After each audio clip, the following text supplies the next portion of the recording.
got a special treat for you today. My friend Giuseppe Grammatico, he is your franchise guide. This guy's been doing this for over 13 years, helped over 1,000 people. He's an author of Franchise Freedom, podcast host of Franchise Freedom, where he's let little old me hop on before. Welcome, Giuseppe Grammatico. Charles, it's a pleasure. Looking forward. Thanks for the invite. Dude, how are you doing today? Doing well. Gonna take vacation next week, so life is good. Spend some time with the family and hit the beach. Where are you going? Day trips, so down the Jersey Shore and parks, little surfing. Try to my annual surfing trip and my regrets afterwards. Right. So you get out there and surf in the Atlantic? Yeah. It's cold, you need your the wetsuits and things like that, but it's fun. Yeah, it's just avoid the sharks. So he said just avoid. We always go down to the Gulf of Mexico. Okay, it's the Gulf, so it's like right off Alabama, Florida, right? And it's fun, but it's always got like a surprise each time. One time it might be seaweed, the next time is jellyfish. Last time we went, it was a bunch of fish that had washed up on the shore, and the birds ate all the eyes out, and the kids were just completely freaked out. But anyways, it's the beach. We have the same. So yeah, it's a surprise. Yeah, it's a treat. You never know what to expect. So tell everybody what's a franchise guide, man? A franchise guide. Wow. So a franchise guide is someone that really kind of helps you figure out if a franchise, a business is a good fit for someone, kind of based off of what you're looking to accomplish. So I always say, what are you looking to accomplish? There's in life, what's your 10-year vision? And then figure out, okay, well, what are the various vehicles to get you there? Do a little education on franchise ownership, on startups, and really kind of narrow in and figure out if a franchise is a good fit, because it is a great fit for many people, but it is not a great fit for everyone. So we really spend a lot of time not picking the brands right out the gate, which I know people get excited about, but let's figure out if the franchise is a good fit.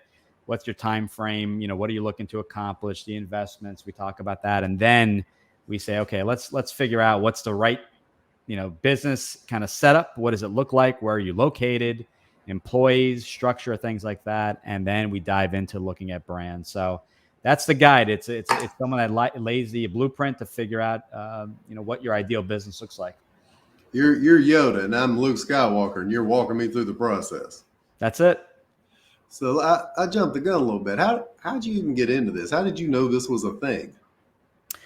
So I grew up in the family restaurant. So was in the restaurant industry, working at a young age, bussing tables.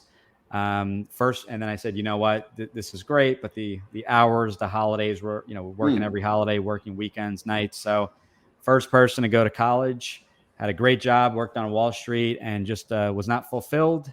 Talking to my wife, we wanted to start a family, and I could not do the 5-hour door-to-door commute every day into New York City. So good Lord.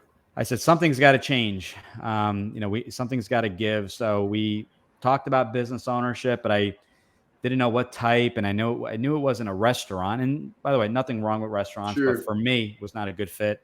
And so I reached out to someone online who was a franchise coach, which is exactly what I do. And they said, well, what do you know about franchises? It's not all about fast food. There's so many other options. So we worked together, bought a franchise in 2007, bought my second later that year, and said, you know what? I want to help people do the exact same thing. So shortly after, became a franchise coach or consultant. We have different titles, and I get the biggest rush in helping people figure out, a franchise, and in some cases it's not, and sometimes I have to tell them and maybe help them, maybe refer them to somebody else, or a business coach, or maybe a career coach to maybe look at a different job. But it was basically, I was unfulfilled, needed a change in life, and coach helped me, and I loved it so much that I became a coach as well. So you said you did buy a franchise previous to becoming a franchise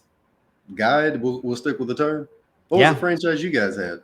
So it was around commercial cleaning and building maintenance. So we really focused in on healthcare and cleaning of and maintaining of properties such as surgery centers, dialysis centers, just your regular, medical offices, dentist office, and things like that. So We maintained the properties. We bought another territory, so we covered most of New Jersey, and loved it so much, and said, how do I help people that aren't a good fit in this space, but they want a business, but not necessarily in this space, but they want to look at something else. Maybe it's food service, maybe it's coaching, maybe it's water and smoke mitigation. So became a coach, and I'm able to work with hundreds and hundreds of the best brands in the country.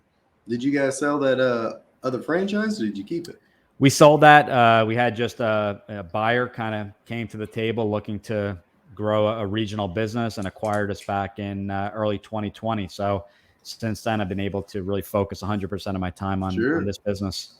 You said something earlier that I think a lot of people really gloss over. I get to do my own certain type of business coaching as a small business development center director, and you get to see it all of the time. And one thing I think I always gloss over, which I shouldn't, and a lot of advisors get the concept, but a lot don't. You just bluntly stated you weren't fulfilled. And I get, once my dad or grandparents, whatever, hear such a thing, they just bristle at the idea. But we live in a time and an age where you can kind of do anything you want as long as you understand what you're passionate about and what you're good at. And if you can kind of blend the two together, you can go freaking do it. So how did you get to the point you're taking a look at, I'm sure you're making good money. I'm in the 5-hour commute, pre-podcast and Audible doesn't help. How does that look and go? When you say I'm not fulfilled, what do you start looking at right away? I mean, you made the move to go to a franchise consultant. Is that what you're seeing a lot of people come to you as? Yeah. So by the way, back in that time, so 2005, 2006, we didn't have unlimited data. Netflix wasn't on the phone. Man. So when my kids say, well, you could have just watched Netflix on the bus, we didn't have that option. Probably would have, first off, I don't think it was an option, but the data would have killed you. You're over there listening to Mike and Mad Dog on the radio, talk about the same thing over and over. Yeah. So it was, so different times, technology wise. I'm dating myself. So yeah. So, when we talk about, unfulfilled, right? I just, first off, the hours are too long. I would never see my kids. So it goes back to my why and what do I want to, accomplish? And I wanted to be present for my family, but I didn't jump into just business ownership. I said, I got my graduate degree, job paid really well, was moving up in the ranks, management and things like that. But, let me look at other jobs. I looked at other companies. I looked at other roles, and I'm like, you know what? It's the same look and feel. It wasn't a good fit for me. It's a good fit for some, just wasn't for me. I felt like I was a number. I had 20 managers above me, all kind of critiquing us and exactly how we were doing. So when you got the TPS report cover sheet wrong, you had to hear about it from 8 different people. So Office Space, all over again. So I just wasn't happy, and I had no control. So I always say, I wrote a book 2 years ago, same time I sold my business, and I said I'm going into a job environment where I have no control of my career, right? Because it's based off my manager's recommendations. So zero control there. I'm relying on my manager to promote me, to recommend me. And then I'm blindly investing in a 401k, which was at the time, before kids. So we had extra income. So I was putting away 10, 15, 20%. I forget the exact number at the time, blindly in a 401k that someone else was managing for me. In stocks. That's right. You can't diversify, rebalance, and whatever you think makes sense. Correct. And it was basic. I got some options, but it was whatever was stated for me in that 401k plan. So that's not true diversification. It's not about large cap stocks and mutual funds. And diversification is businesses. It's passive investments. There's your employment, money and things like that. I also had no control of the taxes I paid. I had to pay on every dollar made. There were no real deductions or things like that. Some of the benefits you get from owning a business. So I'm like, people say control what you can control. Someone had told me that years ago, and I'm like, what the heck does that even mean? And certain things are out of our control. The economy is out of your control as much as you try to control it. Yep. So I said, what can I control? It's my mindset. It's my business. We started my business in 2007. Remember 2007, 2008 and what happened? Oh, yeah. Our business flourished. Why did it flourish? Because we focused on different things. I didn't focus on certain industries. I focused on healthcare because there's always a need for healthcare. Right. we did well, during COVID, we did extremely well. Some businesses went out of business, unfortunately. Other businesses thrived. Healthcare thrived because obviously there was such a high demand. So you have to look for the opportunities and not just say, put my hands up. Hey, we're in a recession. Hey, the economy is going south. I give up. Well, that's the number one trait of a successful not franchise business owner, I should say, is someone that looks for the opportunities. My mindset was simply the people that said to me, "What was your plan B?" And I said, "The hell with plan B. There Burn is the no boats, plan B." baby. We burned everything. I didn't burn bridges with people at Right. work, but Yeah, I don't believe in that. But I said there literally is no other option. So my competition, great. There's plenty of competition out there. I'm not going to worry about them. I'm just going to do my thing. I'm going to Right. service the hell out of my customers. And we did well. And, we're profitable the first year. In 10 months of running that business, we were profitable, which is rare, for some startups. But you hear it more and more often with the right franchise and the right support system. It's definitely doable. So it's a mindset shift. It's just it's a tweak and something you need to accept. Business ownership is tough, but I love the roller coaster ride, the ups and downs. So talking about that mindset shift, I imagine you have to do some of this type of mindset coaching and what's your why and getting laser focused with people that are coming out of the corporate world. And I'm guessing that's probably where a lot of your customers are coming from. So give me an idea. What does that business model look like? Charles Alexander decides, he wants to go get a franchise. I contact Giuseppe. What's the process?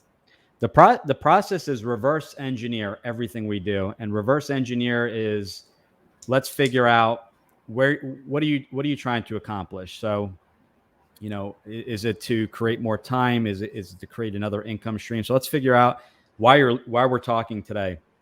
Something isn't working. You're either unfulfilled or you're happy. You're just looking for alternatives in this, aside from the stock market. Right. So why are we talking? Why, what are you looking to accomplish? And then I kind of go in reverse and say, okay, let's figure out of the various vehicles to get you to this vision, to what you want to accomplish. Is business ownership the right fit? And if it is, if that's a possibility, are you okay following systems and having what I call in my book, the unfair advantage of being able to scale and run off the system day one and not have to create the CRM systems and the vendor relationships and things like that. So if you're okay with following a system, a franchise may be a viable option. So that first call is really figuring out, why business ownership, why franchising, what's your time frame and commitment to this process. And if we mutually agree, because sometimes the timing isn't right, but if we mutually agree to move forward, we set up a 60-minute consultation, which is let's figure out what the business looks like. From where are you located? What's the investment? Your employees, are they full-time, part-time, W-2, 1099 contractors, and the list goes on. And then once we figure out what the business looks like, not the product or service, but the guts of the business, what your role is going to be, what your skill set and strengths are, then we put together a 2-page summary. Yeah. And based off that summary that we built together, we look at 2 or 3 brands who I've spoken with to make sure that they felt that that they were a good fit. We'll present those brands and make the introductions directly to those companies, and not just a list of brands. We talk about, I chose this company. I know you never would have thought of handyman services, but I thought of them because you can run it semi-absentee and keep your job. I thought of them because the investment was in line. I thought of them also because you could be up and running in as little as 30 to 60 days. So, and that's the process. And there's no fee for our services. We bill our fee is paid from the franchise companies to bring that only if they decide to move forward. Sure, because you're bringing them qualified candidates. They don't have to go out and mine for it. Correct. And that way we know they're qualified, they hit the financial requirements, and there's territory availability. So there's no fee for our services, but we really get to help and educate. Some people, the timing isn't right. Hey, listen to our podcast, read our book. Let's talk in 6 months. Let's put together a plan of what to expect in the next 6 months and what we should go over. So, and you're talking about one of the things. I used to work for ServPro, big franchise, one of the bigger franchisors in a lot of respects, but especially in the restoration business. And you could see people, you train them brand new, and some were super talented. Some they could just kind of read and follow a manual, and then in Right. 5 years they'd come back for renewal, and they could barely walk and chew gum, but they could follow a manual, do what they were supposed to do, follow the system, and they're Right. 7-figure businesses. And the flip side of that, and we didn't see this very often because they did a very good job at qualifying people, and I'll bet this is one of the major things you have to do in order to figure out if somebody's going to be a good fit, is if they want to reinvent the wheel and they want their own logo, they want to add the pineapple burger to the McDonald's menu, so to speak, and you have to explain to them, hey, you should consider doing your own thing. Right. Yeah, that's a great point. I mean, the $5 footlong at Subway was actually invented by franchisees, but you're going into a franchise not thinking you're going to recreate the wheel or recreate or menu items. You can bring that to corporate, and corporate can decide and vote on it. But ultimately, you're going in saying, I'm going to follow the system. So why do I, or when do I see franchisees fail? So speaking of that, is number one, they're undercapitalized. They've invested too much of their money. They decided to leave their job, jump into franchising. And I'm like, well, who's going to pay your mortgage? Who's going to pay your rent? And they're like, oh, that's a good point. You need to have some savings there. So 3 to 6 months living expense if you're going to leave your job, I always recommend to everyone. But I've seen other people that kind of went on their own. Others that failed don't follow the franchise system. That's a pretty basic one. Why are you buying the franchise to begin with if you're not going to follow it? Isn't that the most mind-boggling thing? It makes absolutely no sense, but it's in my top 3. Yeah. And what was the third one? Oh, buying the wrong franchise. Why did you buy XYZ franchise? Well, my neighbor bought it, and he's got a brand new, I don't know, Tesla, or he's got a Lamborghini in the driveway. So I assumed he did well. So I'm going to do the same. Well, you don't know what his skill sets are. Nope. Is he truly running the business? Some of them, they want a business, but they want to spend time with family. So their goals aren't aligned, and they're running a business that requires them to work 80 hours a week, although super successful, but never around for their family. So that the goals aren't aligned. So we educate and tell people, you got options. This is what's out there. You can have a franchise and be home before 6 o'clock because the business functions during the hours of 9 to 5, no weekends or holidays. There's plenty of options. So it's a lot of education and telling people it's not all fast food when it comes to franchises. So looking at this, I guess for the folks that are watching that are advisors in their own respect and their own industry on how you run your business, and I'm sure a lot of it at this point is word of mouth and referral, but outside of word of mouth and referral, how are they coming? How are these folks finding you? What marketing are you doing that's working or that's not working? Well, I have my own show, as you mentioned, Franchise Freedom. I also wrote a book, same title, Franchise Freedom, because I figured it was a great title. Why not run with it twice? So I put the book out there. It's a free download for anyone. You can just Google Franchise Freedom. But getting on other people's websites and talking about the service we offer. Many people are great candidates and rule out franchising because they assume it's $1 million investment buying millions of dollars in a McDonald's. They don't realize there are franchises in the low six figures that you can invest in all in. The franchise fees, startup and technology and training and all that kind of stuff. So my job is really to educate and say there's 4,000 franchise companies in the U.S., 75 plus industries, every investment level. You can keep your job and run this part-time. So once I get the word out and once I can get someone's attention for a few minutes, people are like, oh, wow, now that you mentioned that, we should have a conversation. And I tell people it's a 20-minute call. I offer that to everyone. And if someone says to me, I don't know if I have the time for that, I say, you're absolutely right. And that's fine. Right. Business ownership may not be the good fit because if you truly want something, just like I did, I grabbed the conference room during lunch. I walked to the corner deli when I worked in the city. And yes, there were ambulances and you can imagine New York City, the noise. And I apologized ahead of time and just said, apologize for the noise. This is how I could do my call. I have an hour. Let's get this done. So if you truly are wanting a change and are truly looking to build something, you will figure out the time.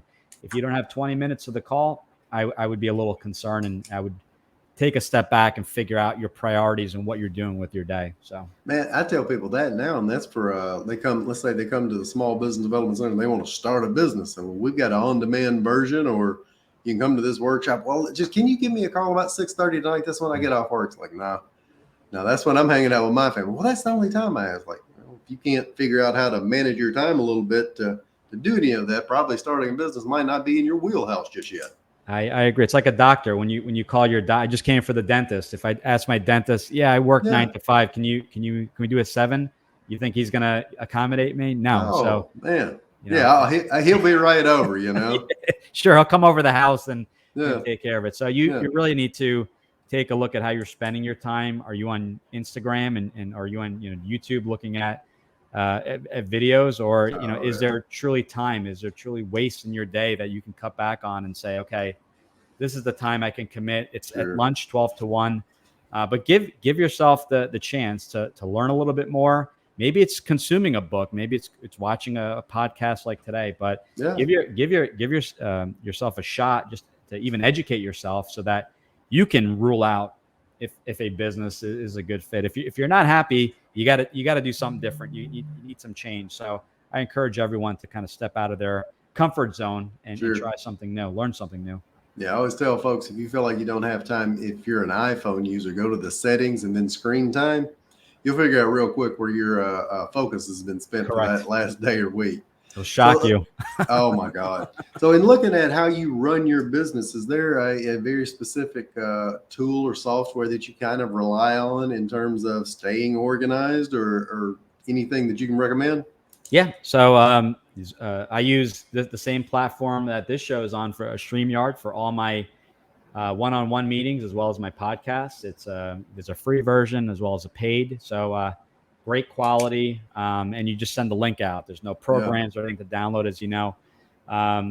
My back office, we'll call it, is I use Zoho One CRM. I actually did a podcast on CRMs, I think it was a couple months ago. And that system keeps track of every single person I've talked to, work with, people that have contacted me in the past. It does my emails, my texts. I could record calls and notes. So it's one place where I run literally my entire system. And the fee, I think I pay of anywhere from $400 to $500 a year annually for the entire system. And I have for an additional fee, I pay someone hourly for a consultant who's a friend of mine, who does the setup and the programming behind the scenes for any additional features that I need. But the average viewer wouldn't know about this the second time me and Giuseppe have recorded this, because the first time I was not using StreamYard and I was using another very fancy tool. I was telling him it's like, and there's probably not I was going to say a less than politically correct way. It's like a really pretty woman or handsome guy that's just a hot mess behind the scenes. That's the tool I was using. Not to name names. No, not to name names, but it rhymes with Riverside FM. Yeah. Bless its heart.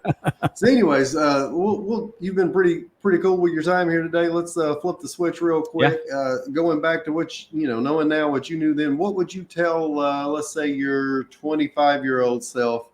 What would you, if you had a chance to go back in time and talk to that guy, what would you tell him? Don't talk to people, talk to people and get advice on how they run their businesses. It's amazing today that we're researching online when you have business owners surrounding us. Get advice, reinvest. We talk about reinvesting in businesses, the stock market, but reinvest in yourself.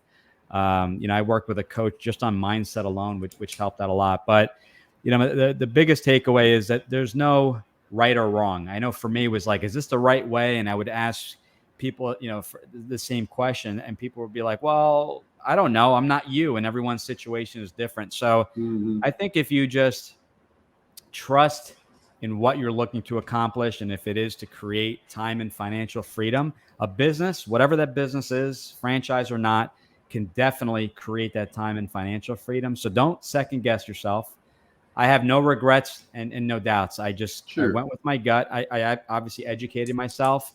And at the end of the day, what is it? Paralysis by analysis. Yes. You just have to take the leap of faith. A business, like anything else, there's risk, But guess what? As I mentioned earlier, there's a risk in just having a job, as you control absolutely nothing, More and you could risk. be fired. I mean, there's just a lot of risk. So take the leap of faith. If you know what you want to create, write it down. Be crystal clear. And if you have a family, if you're married, your spouse, if you have kids, let them know, mom or dad, this is the endeavor. I'm doing Yep. this to spend more time with you. I'm doing this, but dad is going to be working twice the Yep. amount of hours. We may not be able to vacation this year if that's the case. But after this first year, life's going to be different, and set the expectation, because the other way, you keep it secretive, you kind of blow people off. So, they'll feel like you're ignoring them. So really write down what you want to create, move forward, let everyone know and say, hey, may not be at every family event. This is what I'm looking to accomplish. Full steam ahead. Don't worry about your competition. Don't worry about the colleagues, like the colleagues that I work with said, what are you, nuts? You're making six figures and Yeah. leaving. Ignore all that. Just stay focused. And then have your colleagues call you after saying, hey, how do I do what you're doing? Yeah. Man, going back to the family thing real quick, I've told a lot of people I'm a pretty good business counselor and I've got a pretty good marriage. But I figured out I suck at marriage counseling, which I've had to do a few times. Okay. People will come to see me. I can think of one that was an actual franchise business. The couple came to sit down with me. The husband was actually the one that was supposed to be running the franchise. The wife kept the full-time job so we could insurance, steady income, and all that. Right. And it was like an hour and a half, 2 hour just cry session. And he was doing most of the crying, actually. And that she couldn't quite figure out what the problem was. And he hadn't had this conversation with her.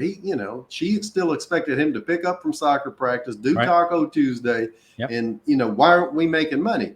Because we're still setting the foundation. You don't make money yet. You have to wait a year to Right. make money, and you put in the ugly hours to do it. But great advice for anybody doing anything. Talk to not just the spouse and the kids, talk to the in-laws, outlaws, and everybody else who relies on you.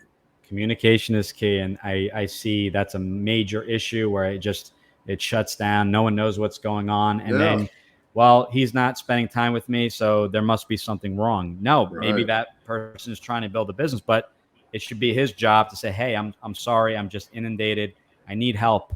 I need, the weekend to get caught up with work. If you keep that communication, I'm not saying it's easy. Franchise is not easy. A business isn't easy, but if you have those, if you keep everyone informed, communicate, it's going to make life a lot easier. Giuseppe, how can somebody get in touch with you?